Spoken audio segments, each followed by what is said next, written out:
નાના બાળકને પણ તમે જોતા હશો કે જ્યારે બીમાર હોય છે ને ત્યારે કશું જ નથી રહેતા, એ ખાવાનું જ નહીં ખાય.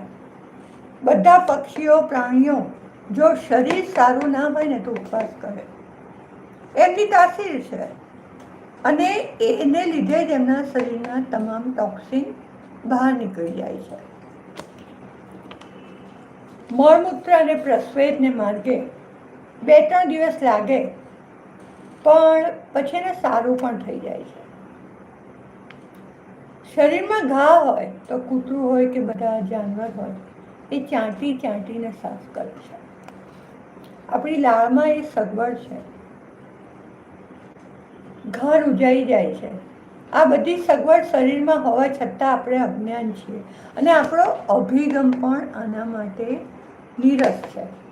ખેર, આપણે ત્યાં તો બીમારીનો એક ડોઝ લેવાનો ને ઊભા થઈ જવાનો એક રિવાજ છે. એટલે ભારે ડોઝ લઈએ તો શરીરને નુકસાનીનો વિચાર કરતા જ નથી. યાર, ટાર્ગેટ ચાહે પોતાની જિંદગીનું હોય કે કંપનીના સમયનું, કેવી રીતે બગાડાય આપણે? બરાબર ને?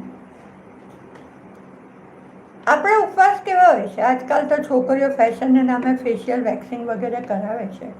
આપણા શરીરમાં જ્યાં પણ રૂંવાટી ભગવાને આપી છે એ ટોક્સિક પદાર્થો પરસેવા રૂપે બહાર કાઢવા માટે છે. જો એ રોમ છિદ્રો પરની રૂંવાટી નીકળી જાય તો છિદ્રો પુરાઈ જાય છે અને પછી એમાં જમતા અદૃશ્ય કચરો શરીરમાં કેવી કેવી વિકૃતિઓ પેદા કરે છે એ વિશે આપણે વિચારતા જ નથી. તમે ફક્ત સાદું પાણી પી લો અને પૂરતું પીવો તો ઘણા ખરા રોગો તમારામાં ઉદ્ભવશે જ નહીં. આપણે મેદાનમાંથી પહાડી વિસ્તારમાં જ્યારે જઈએ ત્યારે તબિયત સાથ નથી આપતી. કોઈ વાર આપણને ઉલટીઓ થાય છે, કોઈને ઝાડા થઈ જાય છે, ચક્કર પણ આવે છે. એ હવામાનનો, જમીન અને વાતાવરણનો ફેર હોય છે. તમે મેદાનમાંથી પહાડમાં જાઓ કે પહાડમાંથી મેદાનમાં આવો, બે વસ્તુ સરખું હોય છે. શરીરને એની સાથે તાદાત્મ્ય સાધતા 2-3 દિવસ લાગે, પણ પછી બધું નોર્મલ થઈ જાય. પણ આપણે શરીરને સમય ક્યાં આપીએ છીએ? જ્યાં જાઓ ત્યાંનો ખોરાક લો, ત્યાંનું જ પાણી પીવો, કારણ કે એ ખોરાક, એ અનાજને પચાવવાની તાસીર એમાં જ હોય છે. છેલ્લે એક નાનકડી વાત, જો તમે એક સમયે સૂવો છો, એક જ સમયે ઉઠો છો અને એક જ સમયે બને તો નિયમિત જમી પણ લો છો તો 50% રોગો તમારા શરીરમાં ઉદ્ભવતા જ નથી.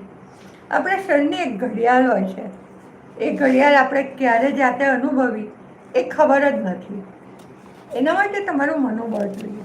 હું તમને એક વસ્તુ કહું, રાતે તમે નક્કી કરો કે કાલે મારે આટલા વાગે ઉઠવું છે. જોજો વગર એલાર્મે તમે એટલા વાગે ઉઠી જશો.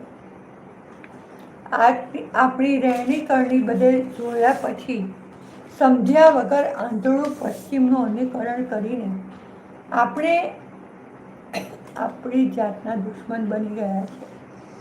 આ બધા માટે આપણે અનુકરણ કરવાની જે વિગત છે, આપણી લાઈફસ્ટાઈલ છે, એ જ જવાબદાર છે. તમે કોઈ તમને કહે કે આ અતિશય ઝેરી પ્રકારનું રસાયણ છે, પી જાઓ, તો તમે પીવો ખરા? ના જ પાડી દો. તો પછી એ દ્રઢતાથી આપણી ખરાબી માટે જવાબદાર જે વસ્તુ હોય છે ને કેમ ના નથી પાડતા? શરીરને સારું કરવું હોય તો જડીબુટ્ટી અને આયુર્વેદ શ્રેષ્ઠ છે, પણ એ ધીમી અસર કરે છે. એ આજના ગતિશીલ જમાનાની માન્યતા ભલે છે, પણ એ ભૂલી જવાય છે કે જે ધીમું જાય એ જડમૂળથી જાય છે. ભગવાન જે દાડે એક સ્કીમ લોન્ચ કરે કે હું પૃથ્વી પરથી તમારું કમાયેલું બધું ધન મૃત્યુ પછી સાથે લઈ જવાની પરમિશન આપીશ, તે દિવસે જે આજે તમે જીવન જીવો છો એ પરમિશેબલ બની જશે. ત્યાં સુધી તો ધીરે રહેજો રાજ, જરા ધીરે રહેજો રાજ.